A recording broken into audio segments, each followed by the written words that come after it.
যুক্তরাষ্ট্রে Donald Trump president হওয়ায় যে সব দেশ সবচেয়ে বেশি খুশি হয়েছে তাদের মধ্যে অন্যতম ভারত, দেশটির প্রধানমন্ত্রী নরেন্দ্র মোদীর বন্ধু।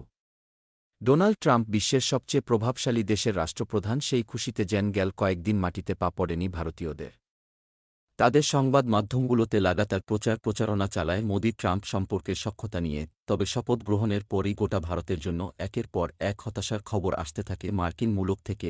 একের পর এক ধাক্কা খেতে থাকে মোদি পন্থীরা। ট্রাম্পের শপথ গ্রহণ অনুষ্ঠানে ভারতীয় প্রধানমন্ত্রী নরেন্দ্র মোদীকে নিমন্ত্রণ না দেয়া ছিল তাদের প্রথম ধাক্কা। সেখানে ভারতের প্রতিনিধিত্ব করেছেন পররাষ্ট্রমন্ত্রী এস জয়শঙ্কর। ২০২০ সালে ডোনাল্ড ট্রাম্প যখন প্রেসিডেন্ট পদে পুনর্নির্বাচিত হওয়ার জন্য লড়েন, তার আগের কয়েক মাসে নরেন্দ্র মোদী একমাত্র বিশ্ব নেতা যার সঙ্গে তিনি প্রকাশ্য দুটি জনসভায় অংশ নেন।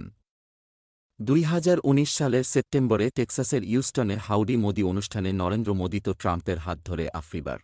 ডোনাল্ড ট্রাম্পের যুক্তি ছিল, ভারতের মতো এত চড়াহারে আমদানি শুল্ক কোন দেশই বসায় না, অথচ তারা আশা করে ভারতে তৈরি জিনিসপত্র খুব কম ট্যারিফে আমেরিকার বাজারে বিক্রি করতে পারবে।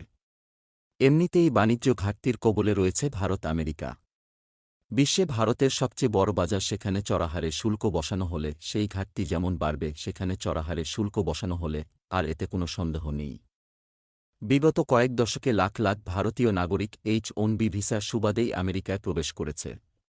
ট্রাম্প সরকার স্লোগান দিতেও দ্বিধা করেননি। ভারতের কোনো প্রধানমন্ত্রী বিদেশের মাটিতে দাঁড়িয়ে বিদেশি কোনো নেতার হয়ে নির্বাচনী জয়ধ্বনি দিচ্ছেন, সেটাও ছিল এক নজিরবিহীন ঘটনা। আর তার ঠিক মাস ৫ মধ্যেই গুজরাটের আহমেদ আবাদে নরেন্দ্র মোদী নিজে নামাঙ্কিত স্টেডিয়ামে হাজার হাজার দর্শকের সামনে সংবর্ধনা জানান প্রেসিডেন্ট ট্রাম্পকে। তবে এবার প্রেসিডেন্ট নির্বাচিত হওয়ার পর ক্লাব কিন্তু আর ৫টা দেশের মতোই দেখছেন। ভারতকে ভারতীয় পণ্য আমদানির ক্ষেত্রেও ১০ শুল্ক আরোপ করেছেন তিনি।